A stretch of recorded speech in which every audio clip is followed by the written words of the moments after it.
Atėjo laikas pakalbėti apie programavimą ir programų derinimą siekiant tikslų gydant pacientus. Visa tai priklausys nuo jūsų kaip sveikatos priežiūros paslaugų teikėjo klinikinių samprotavimų, kuriuose taip pat turite pritaikyti savo patirtį ir žinias šios technologijos naudojimui. Pirmoji yra programa pažymėta numeriu 1, kurią naudojame norėdami pradėti dirbti su pacientu, nes tai yra labai švelni programa skirta pirmą kartą perduoti srovę pacientui ir prie jos pripratinti. Kitos programos 2, 3 ir 4 yra vienodas, bet kiekviena iš jų įvedama per skirtingus nervus, todėl jos sąveikauja su skirtingomis kūno sritimis. Antra programa yra ventralinė ir veikia visą priekinę kūno dalį. Trečia programa veikia dorsaliniu lygiu per visą užpakalinę dalį. Ketvirta programa veikia sagitaliai visą šoninę dalimi ir jis skirta naudoti sportininkams. Žinodami, kurioje kūno srityje norime daryti poveikį, taikysime kitą programų seriją, kuri kūne generuoja veiksmus. Penkta programa padeda sumažinti paciento nuovargį, aprūpindama jį ištekliais. Šeštą programą naudojame skausmui, ypač neuropatiniam malšinti. Septintą programą naudojame pačiai autonominiai nervų sistemai moduliuoti. Kita vertus yra 8 programa, kuri tiesiogiai veikia centrinę nervų sistemą. Galiausiai yra 9 programa, kuri yra labai specifinė, skirta veido srityje esantiems veido ir trišakiam nervams. Šią programą naudosime esant veido paralyžiui, bruksizmui ir viskam, kas susijęs su šiais galviniais nervais. Pasigilinkime kiekvieną programą. Pradėsime nuo pirmos programos, kurią vadiname hormezės programa, nes ji generuoja minimalią dozę reikalingą teigiamam poveikiui pacientui pasiekti, nesukeliant šalutinio poveikio. Visų pirma, ją naudosime žmonėms, kurie turi daug gretutinių ligų ir kuriuos norime švelniai gydyti, naudodami X-signal. Ypač žmonėms su fibromialgija, kuriai vystantis pacientai patiria daug skausmo. Paprastai šią programą naudojame pirmose, antrame, trečiame seansuose, o gydymui progresuojant mažiname kiekvieno seanso laiką. Bet esant sunkiai arba lėtiniai patologijai, pavyzdžiui, kaip minėjau, fibromialgijai, ją naudosime daug ilgiau. Kita vertus yra antra programa, kuri yra ventralinė. Šiuo atveju kryptingąjį elektrodą galime uždėti centriniu, metameriniu ir židininiu lygiu.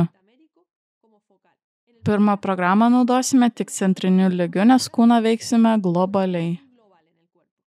Kam daro įtaką antra programa? Visai priekiniai kūno daliai, priekinių grandinių raumenų lygiu ir visai priekiniai veido ir kaukolės daliai. Jei norime pasiekti temporomandibulinį sąnarį, krūtinės raumenis, tiesiosios pilvo raumenis, keturgalvį raumenį, priekinį blauzdikaulį, reikės veikti per paviršinį šeivinį nervą ir šlaunikaulio nervą, kitaip tariant per slaptąjį nervą. Jei norime daryti poveikį viskam, kas inervuoja šį nervą, naudosime antrą programą.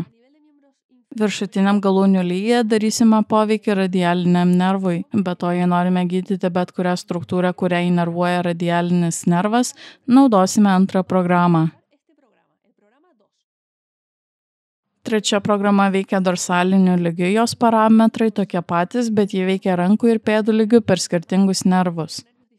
Šiuo atveju ji patenka per alkūnkaulio nervą, užpakalinį blauzdikaulio nervą ir paveikia padų fasciją. Visą užpakalinę grandinę, apatinių galūnių lygį, padą, pakaušio raumenis, lumbalgijas, dorsalgijas, kaklo skausmus ir visa, kas susijęs su užpakalinė kūno dalimi. Taip pat galime ją naudoti ir bendrai ties C6 ir C7, jei norime veikti visą kūną, arba metameriniu būdu, jei norime patekti į konkrečią sritį, arba židininiu būdu, jei jaučiamas specifinis skausmas. Ketvirta programa yra sagitalinė. Ji paveikia visą išoninį kūno raumenyną ir daug naudojama ne tik sportininkams, bet ir žmonėms, kurie turi vaikščiojimo problemų. Pavyzdžiui, žmonėms turintiems neurologinių problemų, nusilpusių raumenų pagal Trendelenburgo testą arba pavargstantiems einant.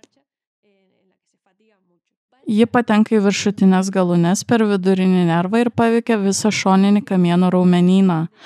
Platųjį nugaros raumenį, tarp šonkaulinius, vidurinius sėdmenų, šlaunies skeletų ir šeivikaulio raumenis. Ji taip pat patenka į apatinės galūnes per gilųjį šeivinį raumenį. Atminkite, kad šią programą naudosime visų pirma sportininkams, nes ji ne tik pagerins stabilizuojantį raumenyną, bet ir bus palanki viskam, kas susijęs su kinestezija ir sportu.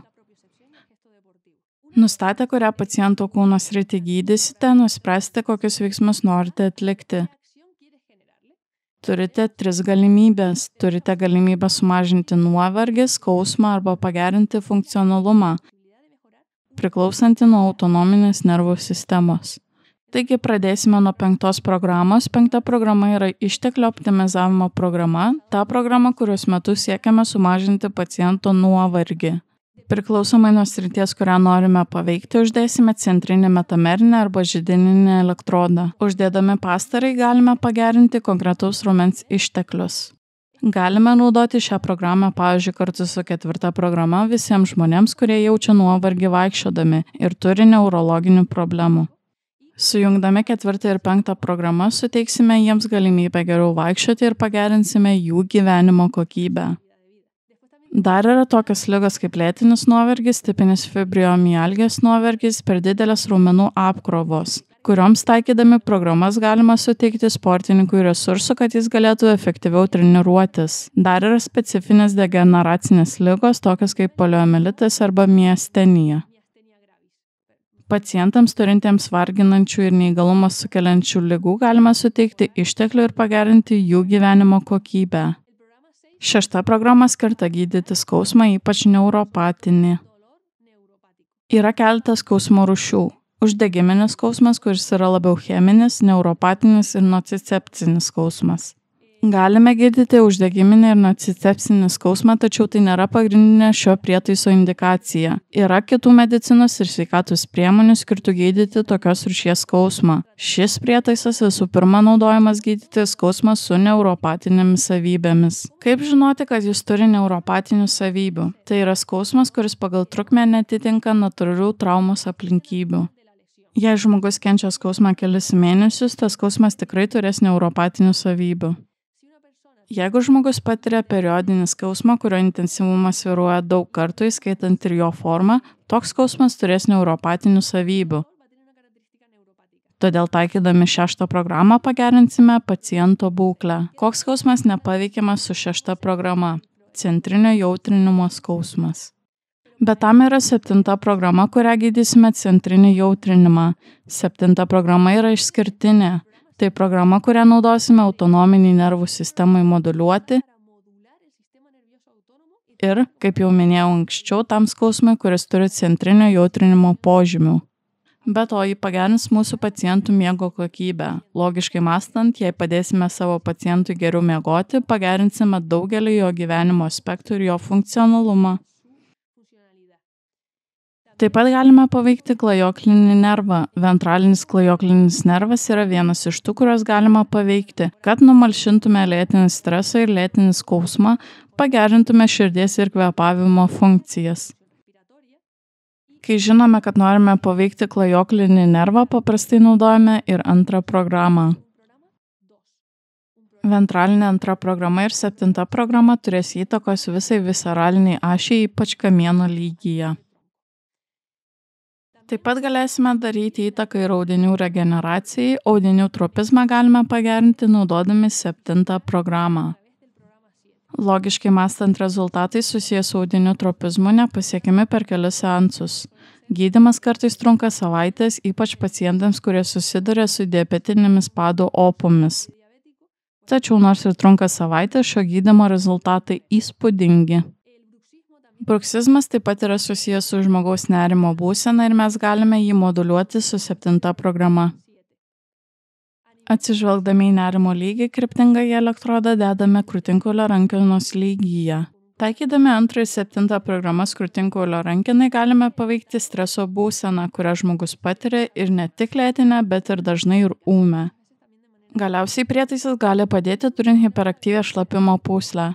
Yra daugybė protokolų, kuriuos rasite klinikinėse gairėse, kai jau turėsite įrenginį, kuriais galima tiesiogiai paveikti vegetacinę nervų sistemą, kuri šiuo atveju kontroliuoja šlapimo pūslę. 8 programa tiesiogiai veikia centrinę nervų sistemą. Galima šią programą naudoti kaklo metameriniame lygyje arba kaukolės encefalinėme lygyje židininiu būdu. Nes jei norima paveikti centrinę nervų sistemą, logiška šią programą taikyti šalia centrinės nervų sistemos. Pagrindinė programos indikacija yra traumų prevencija, nes ji pagerina mūsų pacientų dėmesį ir koncentraciją. Ji taip pat gali būti taikoma pediatriniais tikslais, pavyzdžiui, vaikams su ADHD ir autizmu. Taip pat žmonėms turintiems obsesinio kompulsinio sutrikimo arba apskritai turintiems pažinimo sutrikimų. Galiausiai turime 9 programą, kuri veikia kaukolės nervus, kaukolės ir galvos smegenų lygyje, ypač veido ir trišakį nervus.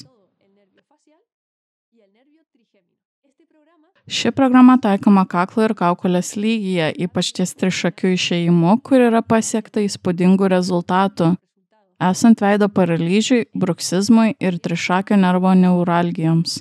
Klinikinėse gairėse paaiškinama, kaip derinti šias programas atsižvelgiant į klinikinius argumentus ir paciento turimą diagnozę. Toliau pateiksime jums keletą patarimų susijusių su klinikiniais atvejais. Galėsite pamatyti, kokias programas turi įrenginys ir kokiems pacientams galima padėti.